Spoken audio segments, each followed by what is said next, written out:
On our third anniversary, she tossed my gift into the garbage. "I don't want homemade trash," she said. I didn't fight back. I just retrieved it from the bin. The next day, she spotted it in a gallery display with a $10,000 price tag. I watched her discard 3 months of my effort into the kitchen trash. The wooden box landed with a heavy thud.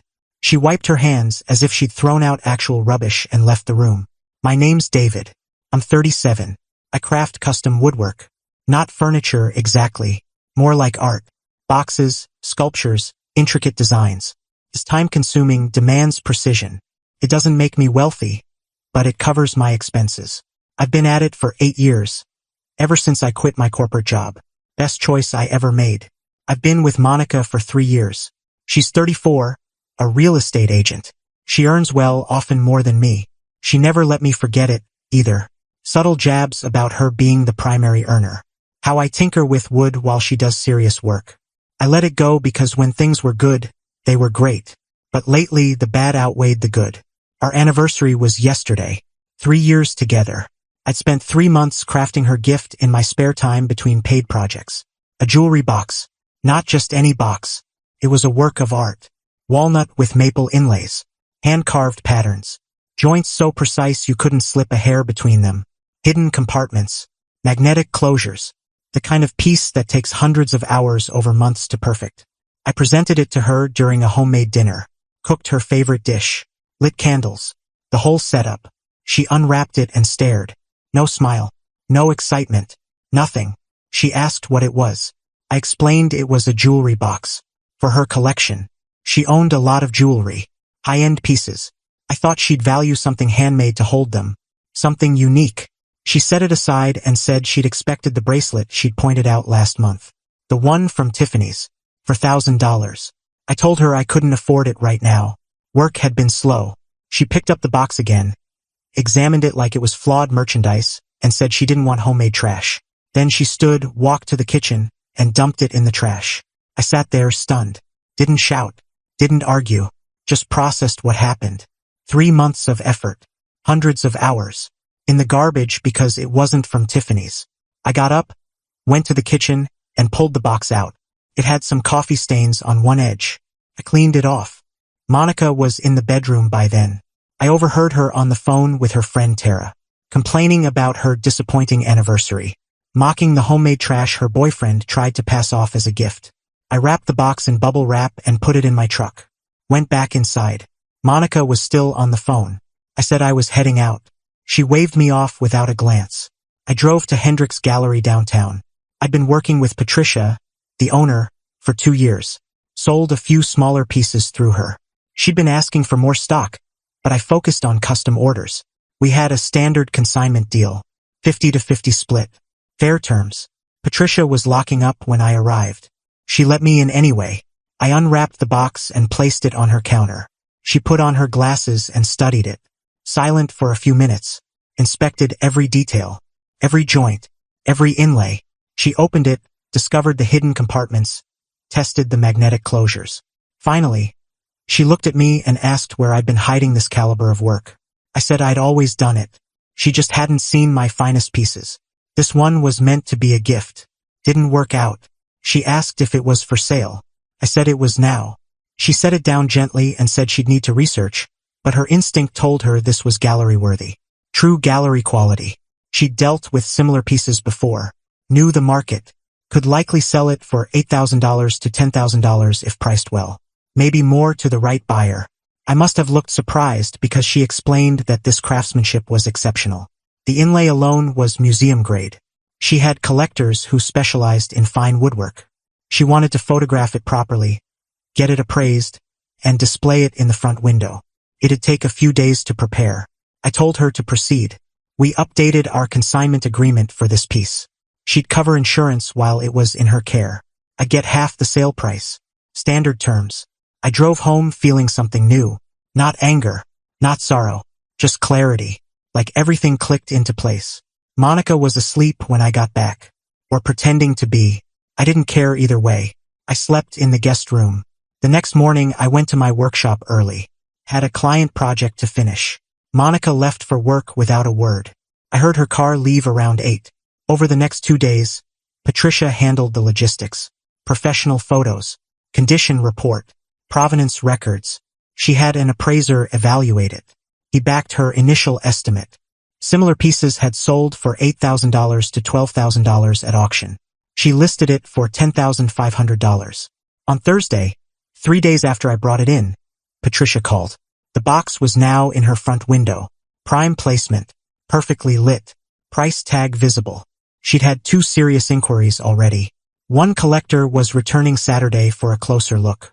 I thanked her and got back to work. Didn't think much of it until Friday afternoon when my phone blew up. 8 missed calls from Monica. 15 texts. I read them. She'd seen the box in the gallery window. Her office was 2 blocks from Hendrix. She must have passed it during lunch. Recognized the inlay pattern instantly. She demanded to know why it was there. Why was my trash art listed for over $10,000? This had to be a mistake. I needed to call her immediately. I didn't call. Sent 1 text back. Said the homemade trash found a better home. Someone who valued craftsmanship. Then I silenced her notifications and finished my day. She was in the driveway when I got home. Car idling. She got out as I pulled up. Her face was flushed. She started shouting before I opened my door. Demanded to know if that was really my box in the gallery. If someone would actually pay $10,000 for it. I said it might sell for that. Patricia had interested buyers. It was properly appraised. Market value for that craftsmanship. Monica's expression shifted from anger to something else. Calculating. She said we needed to talk. Said maybe she'd overreacted about the gift. It was actually stunning. She saw that now. Work stress had gotten to her. She'd taken it out on me. She was sorry. I asked if she was sorry for throwing it away or sorry it was worth money. She backpedaled. Said that wasn't fair. She genuinely felt bad. And since we'd been together 3 years, she should get a share of the sale, right? We could take a trip. Or she could get that bracelet. I said the money was mine. For my effort. My skill. My time. I'd already planned its use. Pay off my truck. Upgrade my tools. Save the rest. None of it was going toward jewelry for someone who trashed my work. That sparked the real argument. She called me spiteful. Called me vindictive. Said I was punishing her for one error. That I should have told her the box was valuable. How could she have known? I explained that value wasn't the issue. I didn't make it to sell. I made it for her. Because I loved her. Because I wanted to give her something unique. Something no one else had. She threw it away because it wasn't from a store. Because it lacked a brand name. That showed me how she viewed my work. How she viewed me. She switched tactics. Started crying. Said she knew she'd screwed up. She wanted to fix it. We could work through this. 3 years together meant something. She loved me. I asked when she started loving me. Before or after she saw the $10,000 price tag. She left. Sped out of the driveway. I went inside and ate dinner alone. It was calm. The next few days were quiet. Monica stayed at Tara's. Sent a few texts about needing space. That was fine. Gave me time to work and reflect. On Monday, Patricia called. The collector from Saturday offered $10,000. Cash deal. He was serious. Funds ready. She advised accepting. It was a fair price and the buyer was legitimate. A known collector in the woodworking art world. I told her to accept. She handled the paperwork. The sale closed Wednesday. The wire transfer hit Thursday morning. $5,000 in my account after the gallery's cut. I paid off the $3,000 left on my truck. Put $2,000 into savings for new workshop tools. I'd needed a better lathe for months. Thursday afternoon, Monica showed up unannounced. Used her key. I was in the workshop when I heard the door. Found her in the kitchen. She said she'd been thinking. Maybe we needed a break. To reassess what we wanted. She wasn't sure we were a good fit anymore. I kept my face neutral. Said that was probably wise. She seemed shocked I agreed so quickly. Asked if I'd even fight for us. I asked what she wanted me to fight for. She said she wanted me to care. To show I'd work on things. I reminded her I'd spent 3 months caring. Spent hundreds of hours crafting something special for her. She threw it in the trash and mocked it to her friends. Now she wanted me to fight for the relationship? That chance was gone when the box hit the bin. She got defensive. Said I'd never let it go. That I was holding one mistake over her forever. I said it wasn't about grudges. It was about clarity. She valued things she could flaunt. Things with logos and price tags. I valued effort, meaning time. We wanted different things. She'd done me a favor by making that clear. She grabbed some of her stuff and left. Said I'd regret this. That I was throwing away something good over pride. I went back to work. The next week brought unexpected news. The collector who bought the box contacted Patricia. He wanted to discuss a commission. One custom piece. Similar style to the jewelry box. Budget of $12,000. Was I interested? Very interested. Patricia arranged a meeting. The collector, Richard, flew in from San Francisco 2 weeks later. We spent 3 hours discussing the project, his vision, my process, timeline. He knew woodworking, asked smart questions, valued craftsmanship. We settled on terms. Half upfront, half on delivery. 6-month timeline. The deposit hit my account within a week. This was a game changer. One commission led to exposure. Patricia promoted my work more aggressively, built a proper portfolio, contacted other galleries. Within a month, 2 more galleries expressed interest. One in Denver, one in Portland. Both wanted to carry my pieces on consignment. Monica's friend Tara called 3 weeks after the breakup. Said Monica was struggling. Realized she'd made a huge mistake. Wanted to apologize properly. Could we meet for coffee? I told Tara that Monica had my number. If she wanted to apologize, she could call me herself. Tara said Monica was embarrassed. She'd acted poorly and knew it. Just needed a chance to make amends. I asked Tara one question. Would Monica be reaching out if the box had sold for $50 instead of $10,000? Tara paused for a long time, then admitted Monica kept talking about the money, about how she didn't know I was truly talented, how she could have had a piece worth thousands, about my new commission and gallery interest. I thanked Tara for her honesty and hung up. That said it all. For weeks after the breakup, Monica showed up at my workshop unannounced. I was working on Richard's commission. She walked in despite the closed sign, started talking about our relationship. I put down my tools and told her to leave. I was working. She saw the piece in progress. The premium wood. The detailed blueprint on my workbench. Her eyes widened. She asked if this was another commission. I said it was. A $12,000 commission. She asked how many I was getting. I said that wasn't her business anymore. She needed to leave. She switched approaches. Said she'd been reflecting. Realized what she'd lost. Not just the relationship but being with someone whose work was gaining recognition. She could support my career now. Saw the value in what I did. I asked her the same question I'd asked Tara. Did she see the value before the price tag or after? She faltered. Kept saying it wasn't about the money.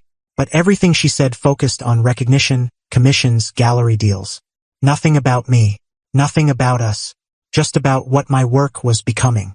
I told her we were done. Permanently. She needed to stop showing up. She started crying. Real tears this time. Said she loved me. That she'd made a mistake, but people make mistakes. I couldn't throw away 3 years. I reminded her she threw away 3 months of my work without hesitation. Called it trash. Laughed about it with her friends. Now she claimed to love me. She loved the idea of being with someone whose work sold for thousands. That wasn't the same. She tried to hug me. I stepped back. Said I'd drop her remaining things at Tara's that weekend. We were finished talking. She needed to go. She left. I watched her car drive off and felt only relief. 6 weeks after the breakup, I finished Richard's commission. He flew in to see it. Spent an hour inspecting every detail. He was ecstatic. Paid the balance immediately. Then asked if I'd do 2 more pieces. Smaller scale. $8,000 each. His friends had seen the jewelry box and wanted similar work. I agreed. This was becoming real. Sustainable. I raised my rates. Became selective with commissions. Focused on pieces that pushed my skills. 2 months after the breakup, a local arts magazine contacted me. They were featuring emerging artisans. Patricia had recommended me. They wanted an interview and photos. I said yes. The article came out a month later. Big feature. Photos of me in my workshop. Images of several pieces, including the jewelry box. Richard allowed them to photograph it. The article covered my shift from corporate life to artisan. Noted the growing gallery representation. The commissions. My waiting list. My phone blew up with inquiries. For new galleries wanted to talk. 8 commission requests. 2 more interview requests from larger publications. My website crashed from traffic. I had to upgrade my hosting. Monica sent me a link to the article. Just one word. Wow. I didn't reply. 3 months after the breakup, I ran into Monica at a restaurant. I was there with Patricia and a prospective client. Business dinner. Monica was with a guy I didn't know. Younger than me. In a suit. She noticed me right away. I gave a polite nod and returned to my conversation. I kept an eye on her, though.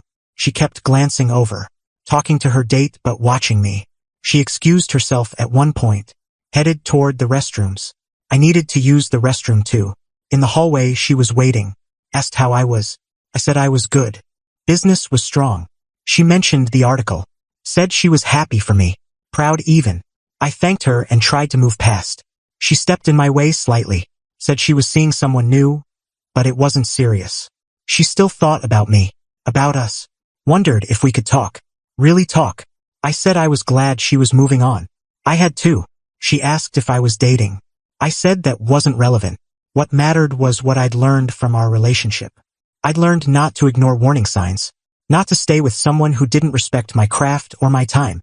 She'd taught me that clearly. I was thankful. Her face fell. She asked if I'd ever forgive her. I said there was nothing to forgive. She'd shown me who she was. I believed her. We'd both moved on. I wished her well. I walked to the restroom. When I returned, she was gone. Her date sat alone, looking confused. I went back to my table and closed a $15,000 commission with my client. For months after the breakup, I opened my own studio. Small space, part workshop, part gallery. Patricia helped me set it up, advised on layout, lighting, displays. She'd become a true friend and mentor. The opening night was packed. Sold 3 pieces. Booked 5 new commissions. My parents came. My sister. Real friends who'd supported my career shift years ago. Monica appeared. I saw her outside through the window. She was dressed up. Looked like she'd made an effort. She stood there for 10 minutes. Just watching through the glass. Never came in. Eventually left. That was 5 months ago. Haven't heard from her since. My business is flourishing. Commissions keep coming. Richard became a regular client. His collector friends keep me booked for the next 8 months. I've raised my prices twice. Still can't meet demand. I've been seeing someone new for 6 weeks. Her name's Rachel. She's a librarian. Knows nothing about woodworking but asks questions because she's curious. Wants to understand my passion. She visited my studio 2 weeks ago. Spent an afternoon watching me work. Called it calming. Beautiful. Loved seeing something crafted from raw materials. I gave her a small wooden bookmark I'd made. She teared up. Said it was the most meaningful gift she'd ever gotten. She keeps it in her purse. Shows it to people. Not for its value. Because someone made it just for her. That's the difference. That's what I'd been seeking. The jewelry box is in Richard's private collection now. He sends me photos sometimes. Keeps it in his study. Stores his late wife's jewelry in it. Says it reminds him of permanence. Of things made to endure. Of the worth in craftsmanship. Monica reached out one last time. 6 months after we ended. A long email. Apologized for everything. Said she'd grown. Realized what she'd lost. Not the money or status. But me. Our relationship. The future we could have had. She'd been materialistic. She'd changed. Would I meet for coffee? Just to talk. No expectations. I read the email twice. Then deleted it. Some things can't be repaired. Some bridges burn completely. She discarded something valuable because she couldn't see beyond the surface. Because it didn't have a logo or come from the right store. That revealed her values. Her character. Maybe she's changed. Maybe not. It doesn't matter anymore. I'm building something here. A life. A career. A reputation. Every piece I create means something. Takes time. Takes care. Takes skill. The right person sees that. Values it. Treasures it. Understands that meaning isn't in price tags or brands. It's in the hours invested. The attention to detail. The love poured into creation. Monica wasn't that person. She proved it when the box hit the trash. And that $10,000 price tag? Just confirmation of what I already knew. The real value was always there. She couldn't see it. Couldn't appreciate it. Couldn't recognize it. I can. And so can the people who matter. Rachel sees it. Richard sees it. Patricia sees it. The collectors who commission my work see it. The galleries representing me see it. That's enough. That's everything.